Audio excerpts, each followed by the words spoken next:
Humdrummity, humdrummity, humdrummity. Welcome back.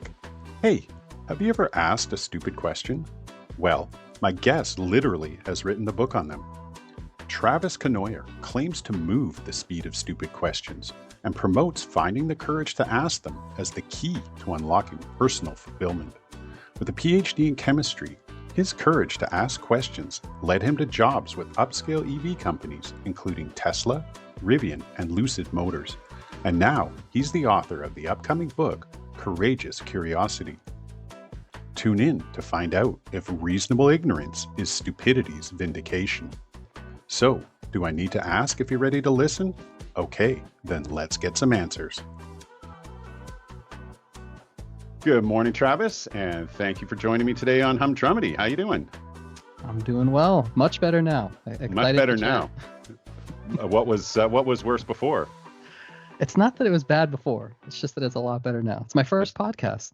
Oh, is it? Yeah. Oh, wow. Well, that's. I hope I can live up to the expectations as you wet your teeth on this whole endeavor to promote your upcoming book, which is entitled "Courageous Curiosity: Find Answers Where Everyone Else is Afraid to Look." Now, the launch date for the book is November 14th of this year, correct? Yep, that's right. So now you're starting your promotions of the book by going on podcasts. Do you have any book tours planned?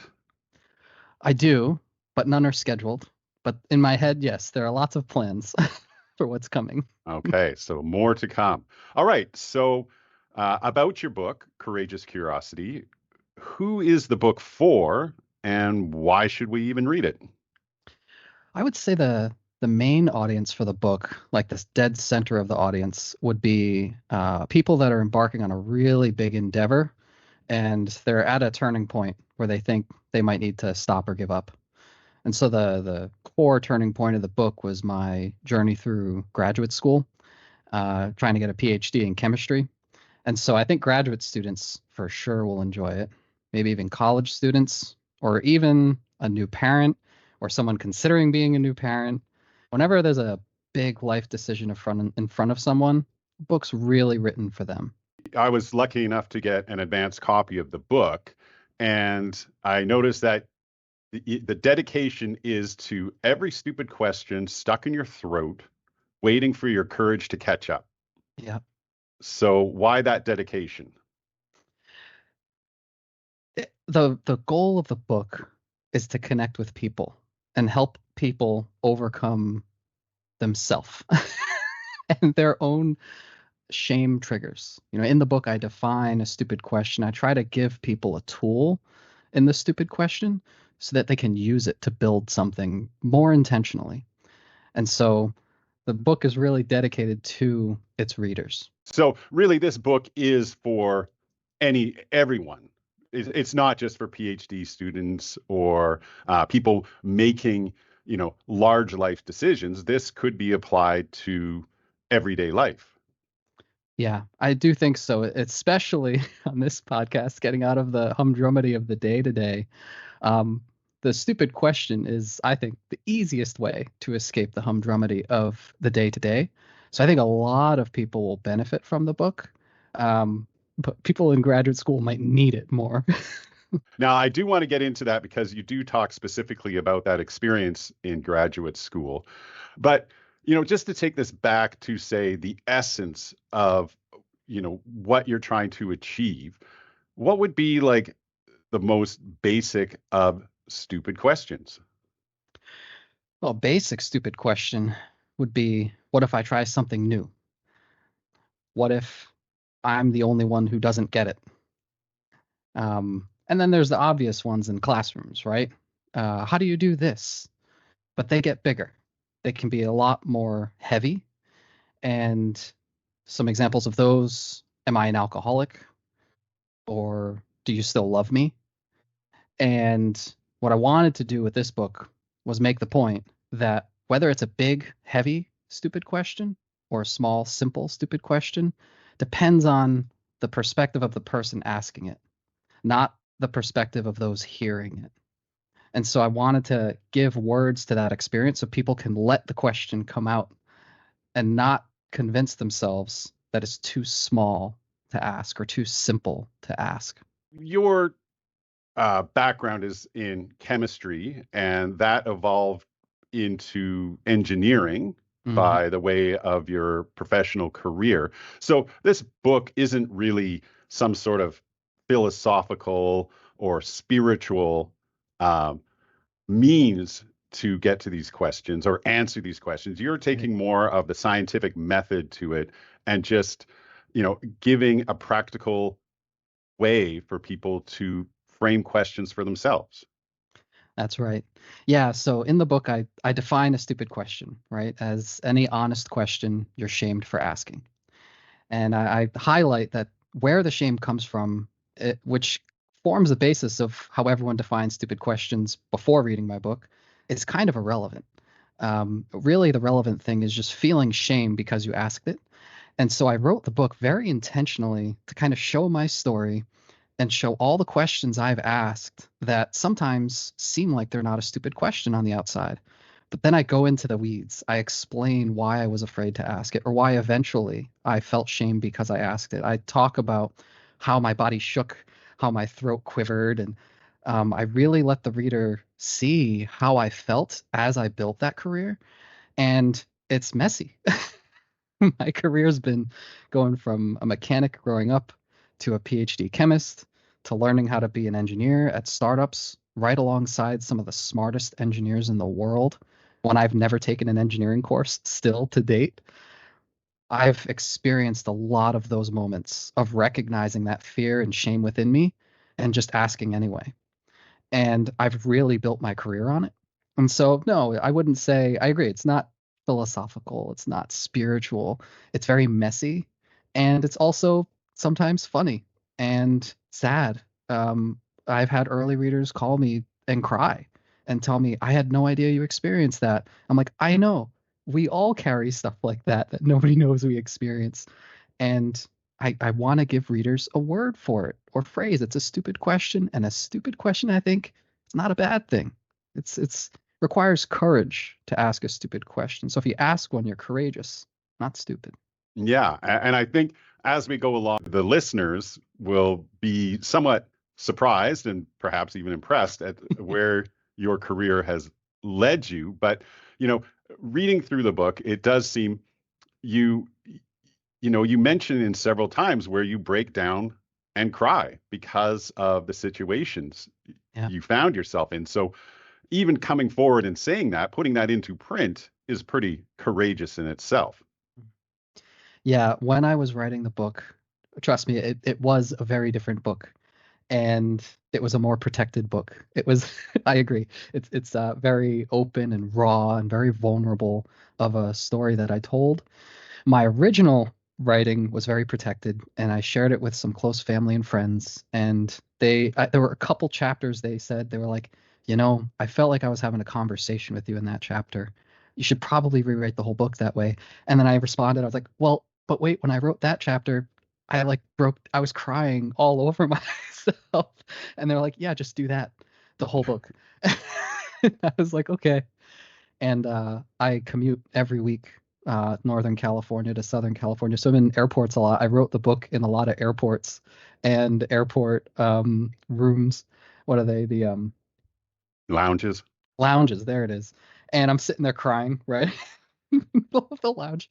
People are looking at me weird. But I did it because it felt uncomfortable, and the whole book is telling people to do what's uncomfortable. So I felt like I had to have that honest moment, and Mhm. it would be a lie to hide and write it. So I leaned in and I did it anyway. Now, sitting in these airport lounges, tears streaming down your face, did anyone have the courage to come up and ask you what's No, wrong? no, they No. did Well, not. obviously Well, they need to read the book. well, it's part of me. I did have the defense. I had the headphones on, so whenever people see headphones, they don't know if you're on a phone. So I give them credit. Okay. Now, just back to this emotional state, and you talk about what prevents people from asking stupid questions. And you mention in the book there's two types of shame. You have fabricated shame and applied shame. Yeah. Can you define both of those and, what they are and how they differ? Sure. Yeah. So this took quite a bit of time to like put words to when I was thinking about writing the book. So fabricated shame is what I call the shame that we exist inside our head. So it comes from the scars of our past. It's the ghosts that still haunt us from how we were raised or situations we've encountered as we've grown up, or maybe it's even psychological. So there might be some, chemistry in your brain might be different. You might be neurodivergent. Whatever it is, you're shaming yourself from the inside. It's that voice in your head that says, "Hey, you shouldn't ask that. You're probably going to look like an idiot," or, "You're not worth the answer to that question, so don't bother asking." Applied shame is the shame you feel from others. So that's the eye roll. It's the time you ask the question, you expected one response, but you get another one, and your heart sinks and your stomach just drops. And you're like, "Oh no, what did I do?" And they each come at us in different ways. So the fabricated shame, in my experience, most often hits before I ask a stupid question. Sometimes weeks or months or years before I finally honestly ask the question in a way that earnestly seeks the answer, which that's asking anyway to me. That's asking your stupid question. Applied shame is kind of the opposite. It usually hits you like a surprise and it comes out of nowhere and it's very quick. It's a flash, and I have some really visceral imagery to match what feeling both of those kinds of shame feel like in the book. I guess the question, ironically, would be, fabricated shame is definitely internal, whereas Hmm. applied shame is external, where Yeah. people may make you feel, belittle you, make you feel, look at you in a way that makes you feel stupid for asking such a question. But when you talk about these questions, are we talking about questions you ask out loud versus questions that you may ask internally? Hmm. Because I'm sure we're always questioning ourselves internally. In fact, I know we are.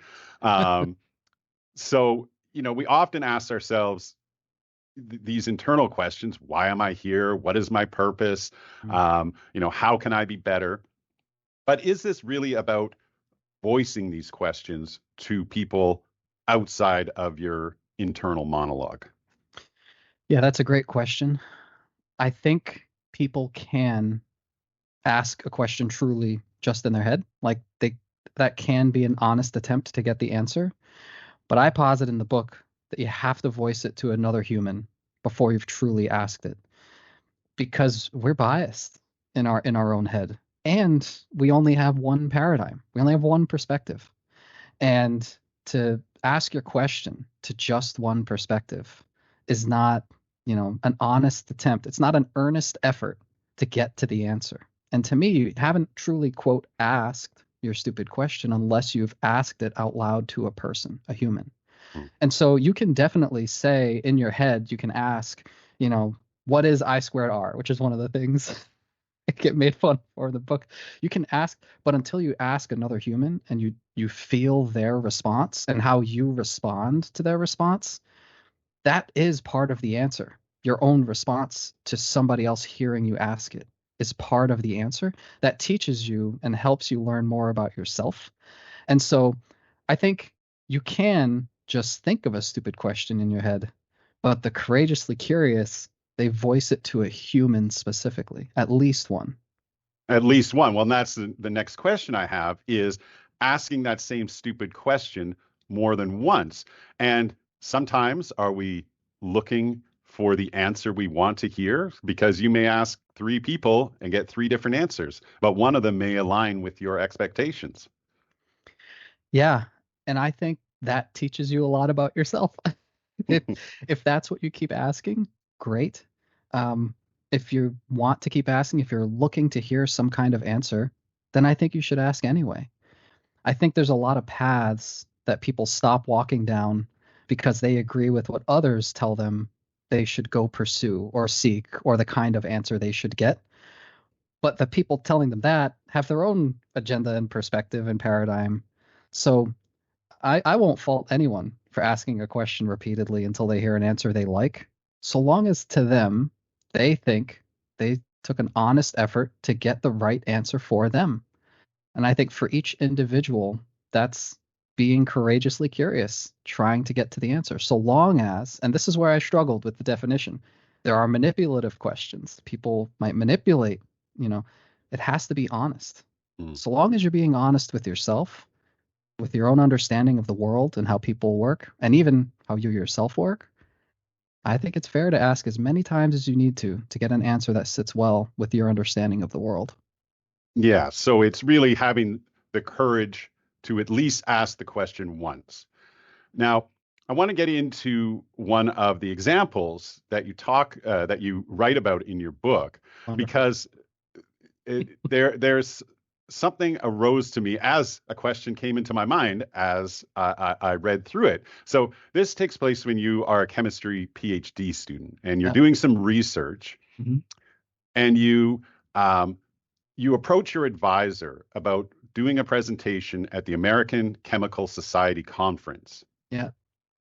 And the first question you asked was, Do you think I should? and they said, If you think we're ready, I do too. and so this is a trusted advisor. Yeah. You go to the conference, but just prior to the conference, something happened. Yeah. We were going to pitch this new new field of research, this new experiment that I'd run. And we had this hypothesis for why it was working the way it did. And the core piece of data, the most important, glaringly obvious piece of data, was the exact opposite of what the hypothesis said it should have been. And you went ahead and made your presentation based on your faulty data, Yeah. hoping that people may not see it. And once you finished your presentation, there was a single question that was asked, Yep. but was asked by the very person, your advisor, who said, you should do this if you're ready. And they pointed out to the crowd that there was a discrepancy in your data. Yeah. Now, you know, did you have a feeling of betrayal at that moment that the very person who told you, go ahead, you know, then turned around and basically, for lack of a better term, stabbed you in the back? Yeah. I just did the footnotes for the ebook, and I sent them to my book designer, and I added a footnote for that exact moment where I add the note that I toiled endlessly over how to phrase how I felt in that moment, what my body physically felt. Um, yes, it felt like not just the betrayal, the biggest betrayal of my life, a career-ending betrayal, really. And at that point in my life, my PhD was my life. And so it felt like someone was attacking me. Like it felt like the most personal backstabbing, like you said, I had ever felt in my life. Yeah.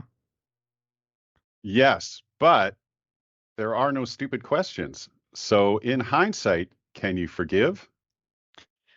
Towards the end of the book, I did include a very subtle forgiveness. In the last chapter, when I implore people to embrace the stupid question, I acknowledge that even sometimes a professor might feel a little uncomfortable by new territory that a student brings them into. And I implore them to just ask the stupid questions. And I think my advisor at that moment had other stupid questions they were afraid to ask, like, what might this do to my career if I support this person? And instead of asking that question, a more defensive posture was taken. Perhaps. I don't know. That's just conjecture. But yeah, I do think my advisor also could have benefited from reading this book before that all happened. So, yes, so maybe we need to have some context around asking questions because some questions could be harmful to others. Right.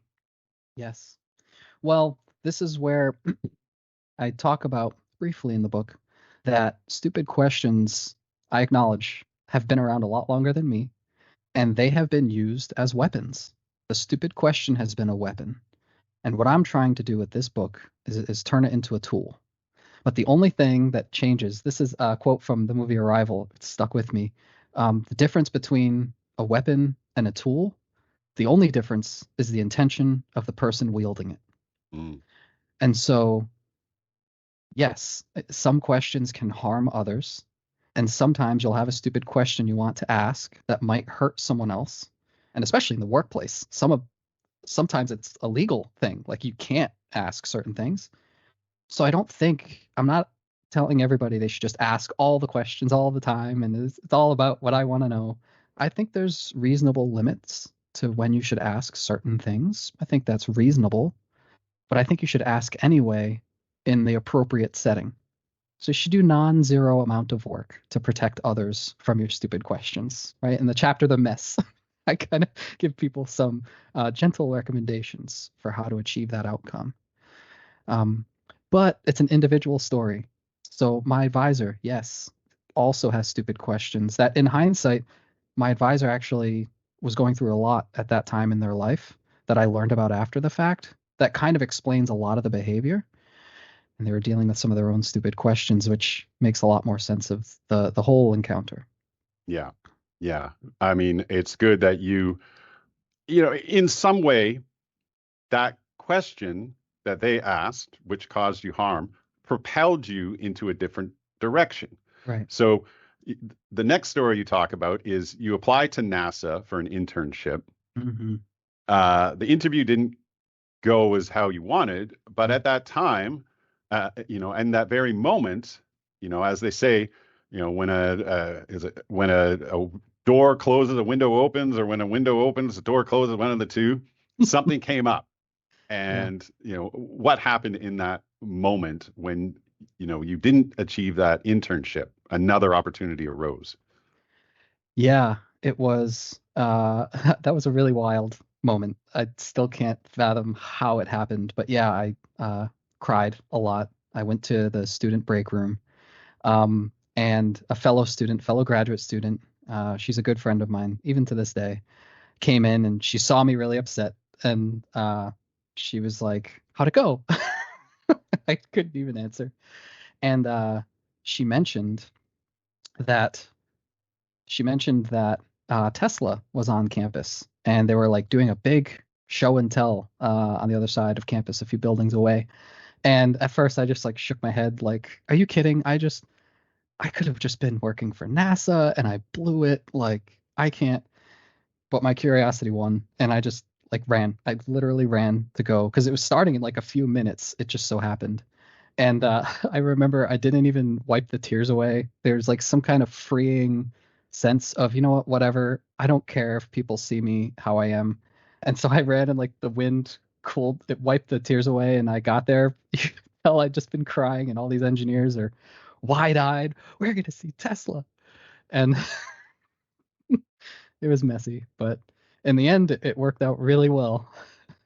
Yeah. Now, I don't want to give too much of the book away, Yeah. but what I wanted to ask is there's a question that came to me as I read about this, but you basically circumvent the regular process for submitting your resume. Yeah. And, you obviously made an impression on somebody. So you get a call back by the recruiter and says, "Hey, are you the guy that jumped the line and submitted your resume?"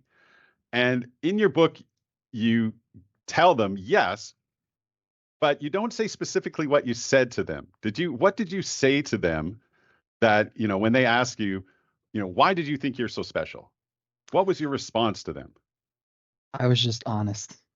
I was just who I was. I said, "No, I'm not. You need me, and I need you." Those are the words that came out of my mouth. And I did the opposite of what I did with NASA. With NASA, I pretended to be somebody I wasn't. I pretended to be, quote unquote, who I thought NASA would want. You know, I toiled over how do I make myself sound special and fancy. And when the guy from Tesla called, I just did the exact opposite. And I was like, "I grew up a mechanic, you know, doing oil changes, dropping the occasional tire on my foot, you know." It's just like, that's who I am. And in the end, I think that's really what won it for me. So you were yourself. You had the courage in that moment to be yourself. Yeah. And I credit truly, like you said, the question my advisor asked, putting me on the path, getting that NASA interview, bombing it so miserably, and running, quite literally running to Tesla, um, and the stupid questions I asked along that way for getting me there. You worked at Tesla. Hmm. That time came to an end.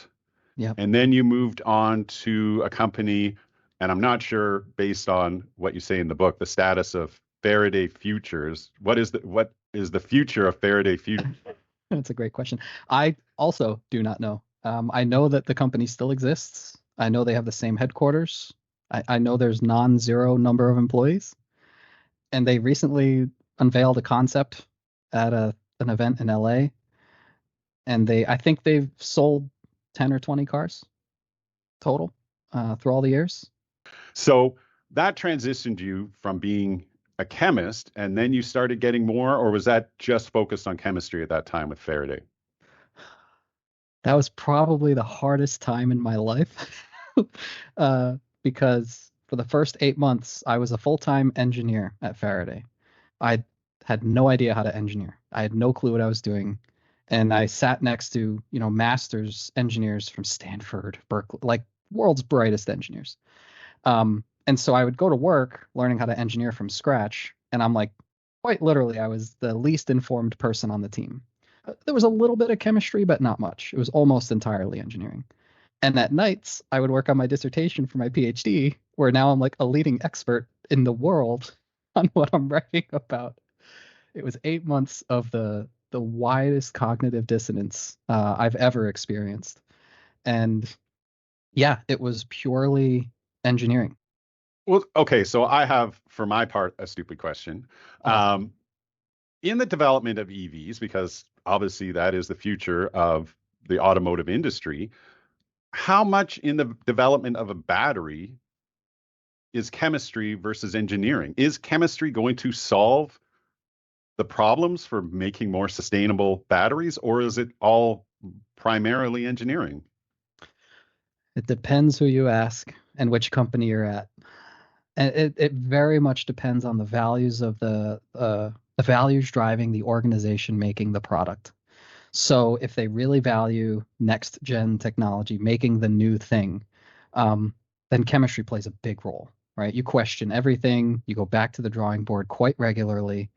Um, and yeah, chemistry plays a big role. I've introduced lots of new adhesives, potting materials, coatings, fluids throughout my whole career because I've worked at a lot of those companies. If you work at other companies, a lot of the ones in China right now, it's more of a commodity mindset. So how can we just lower the cost of our battery, Hmm. for the vehicle? And then it's almost entirely engineering. Well, let's get back to the book and Sure. talking about stupid questions. Now, one of the things you mentioned uh, is practicing asking stupid questions Hmm. and having, you know, putting in place an environment for you to ask stupid questions without necessarily having some of the applied shame or other consequences of it. Can you speak to that? Yeah, there's some I didn't include it in the book, but some of my friends love when I say it. So I move at the speed of stupid questions, right? That's my whole life. It's my whole career, especially. And if you want to do that, if you want to move at the speed of stupid questions, if you really want to become a pro at wielding the stupid question, you have to practice a lot. And you can only take so much applied shame every day. It's like getting punched almost, you can only take so many punches before you're knocked out. And so I don't think people should just, if they really want to commit to the courageously curious life, if they want to get good at asking stupid questions, they shouldn't just go ask them everywhere. I don't think you should go to Starbucks and ask the barista, why does the Falcon, rocket from SpaceX work the way it does? Like, you gotta craft a space that's more open to you and the kinds of questions you might have. And so I implore my readers to consider that and find their space. For me personally, it's been mentors who listen without judgment, simply, and just provide answers. and friends, close friends that are closer to the answer than me that I found, and practice and practice a lot in that space so that you can learn both how you yourself respond to the shame, but also how to respond to the shame that that individual might throw your way, just to kind of push you to grow a little bit. And a good mentor will do that. They know how to respond in a way that doesn't just give you an answer, but teaches you a little bit about yourself too. Yes, and that brings about a couple of things that I wanted to touch upon about, and this goes back to your advisor that you need to Mhm. somewhat choose your mentors carefully. Yeah. But the biggest question, and this goes back to an earlier episode I did about mentorship, and my guest said you should never be afraid to ask someone to mentor you because the majority of people actually do want to be mentors, but are they themselves actually somewhat afraid of being a mentor? And that's why they don't step up to the plate to do Mm. it. But if you ask them, they are more than willing in most cases to provide you that mentorship. Yeah. Yeah. And it's funny, my ears perk up at one thing you said, which is you should never be afraid to insert rest of comment. I have this really, my whole book was written because I feel like a lot of people chase the notion of being fearless. I want to be fearless and ask anything. I'm always afraid, and I always will be afraid. I'm never going to be fearless, and I accept that. I just learn, I've made peace with the things I'm afraid of, and I'm ashamed of. And I recently asked the stupid question that I was very scared to see what the response would be. And my question was, would you be my mentor? About 2 or 3 months ago, someone I met at work, I heard her talk and I was just like, oh my God, I can learn so much from you. But she's high up in the business, really high up. And I was scared that like she's going to get mad. I'm wasting her time. And I worked up the courage and just, I sent her, that was it. Would you please be my mentor? I would love to learn from you. And it was really hard for me to do that. And she immediately responded, yes, I would love to. And we've Mm, met multiple times since. And I mentor people quite often. I don't ask them if I can mentor them because I want them to ask me so they can own that they asked, that they did the difficult thing. Mhm. mm. So I'm sure there are others that are also afraid to ask. I'm kind of afraid too, like, the boss employee dynamic. Like, do I want, is it a power move, right? To be like, hey, let me teach you my perspective. There's a little bit of that. But for me personally, I want them to experience asking for themselves. Now, in your book, you mentioned there's an instance where being maybe insulated by asking stupid questions based on your position in the company, and something saved you by your being an intern. Mm, yeah. Yeah. When I was at Tesla, I think I was about to get fired. I don't know. I'll never know. But yeah, my boss saw what happened and ran over and, hey, he's just an intern. He doesn't know any better. Like, cut him some slack. And I think he saved my job in that moment. And I that never left me, that comment. I'm just a naturally curious person. And I was like, why? Why does that matter? Like, I know that's a stupid question, right? Like, of course, like, okay, yeah, someone's new. It's like a kid, right? Like you cut a kid some slack. But why? Like, why do they get a break that, older grown-ups don't? What's truly different? Mm. And in the end, it's a phrase, I don't think I put it in the book, but it's reasonable ignorance. Like sometimes it's reasonable to be ignorant about something. And if you just highlight that before you ask stupid questions, it can really, really tone down the applied shame a lot. And it can help you. But as I went through thinking about this idea of asking questions, now I'm sure you've been in these situations, but have you ever been in a situation where people just ask too many questions? You're in a meeting, boardroom meeting, a person plucks up the courage to ask a question, and then that just emboldens them to continue to ask questions nonstop and makes the meeting drag on. Now, Mhm. where can we have the discretion to know when to stop? That happens all the time to me and to people in meetings I'm in. And I posit that it's not the job of the person asking to tone down their curiosity. It's the job of the person that they are asking it to say, would you follow up later? And maybe we can talk later about this. And I know that because I work in automotive on cars that are incredibly complex. And you have people from all sorts of different backgrounds. And invariably, almost every single meeting, there's a really interesting thing that someone wants to learn that's outside their expertise. And this happens all the time.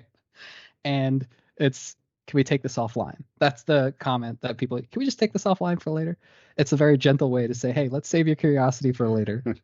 And yeah, I don't think it's the job of the curious to stop being curious. Every job I've had and every business I've worked, I become known as very, very quickly.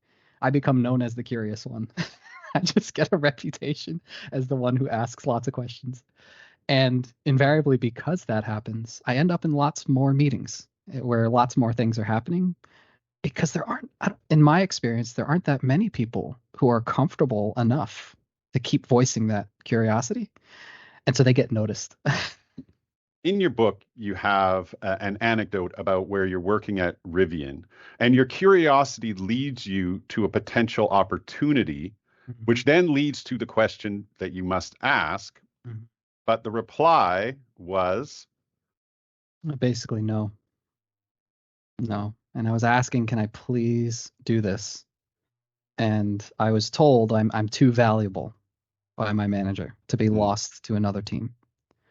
Yeah, that was one of the most difficult. You know what it brought back was the that NASA call, that feeling I had when I had this golden opportunity right in front of me and it just slipped right through my fingers. It was an identical feeling. hmm."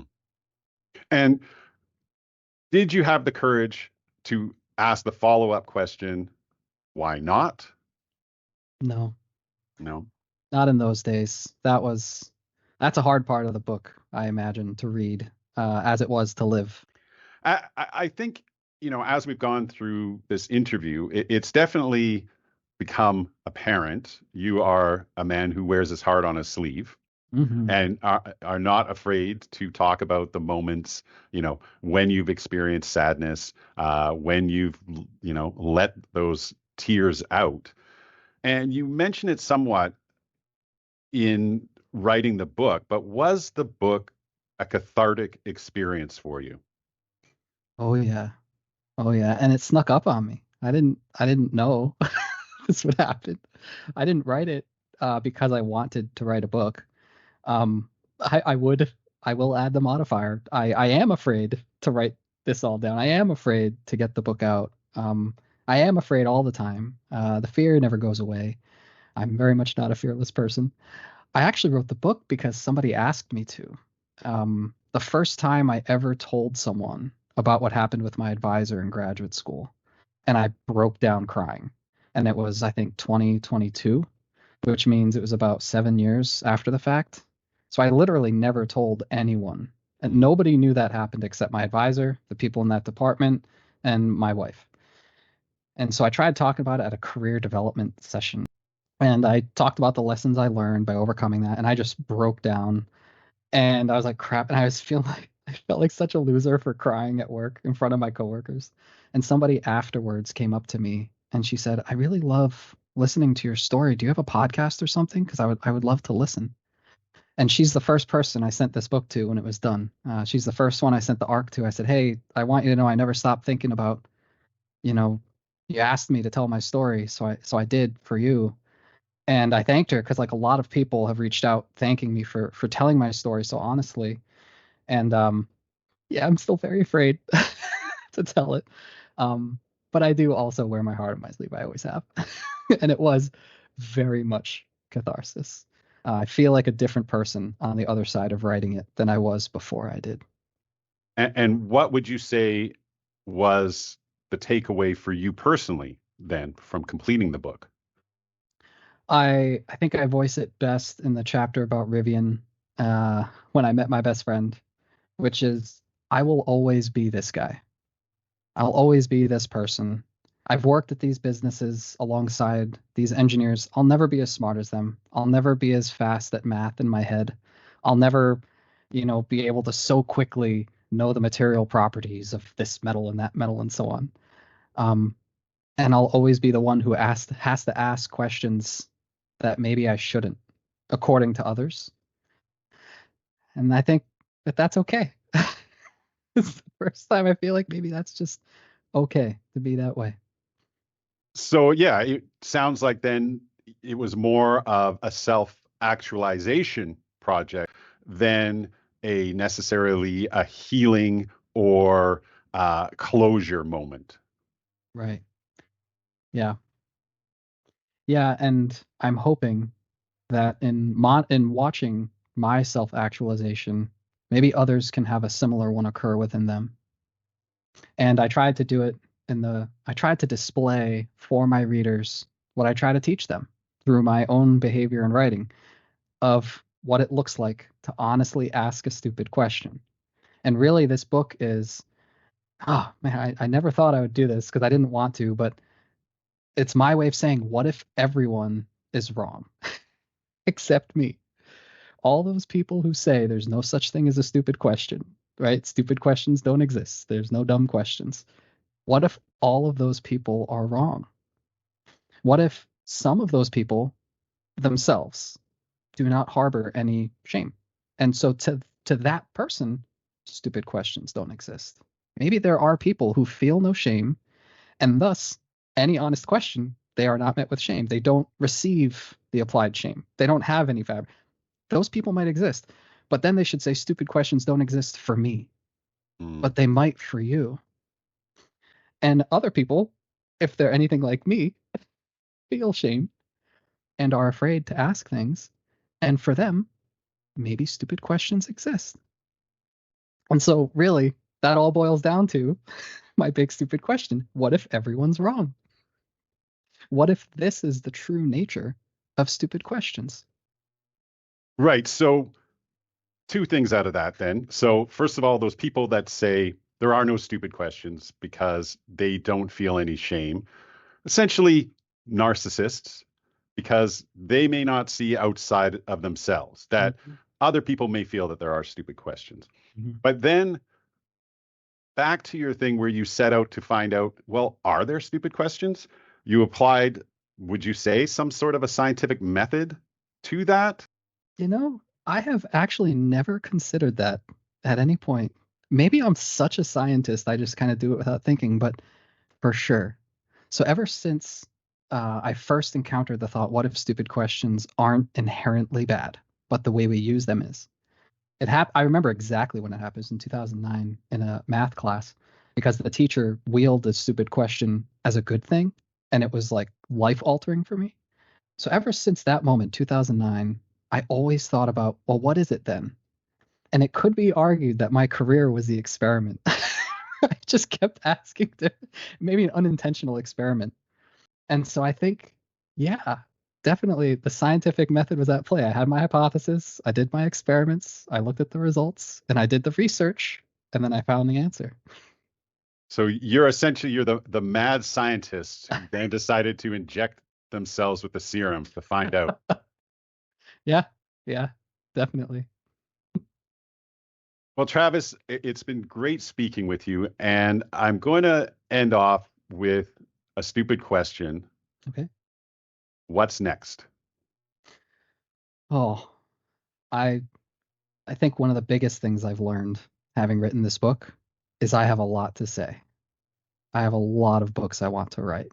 And so I've already started writing a fiction novel. I can't wait to get it out to the world.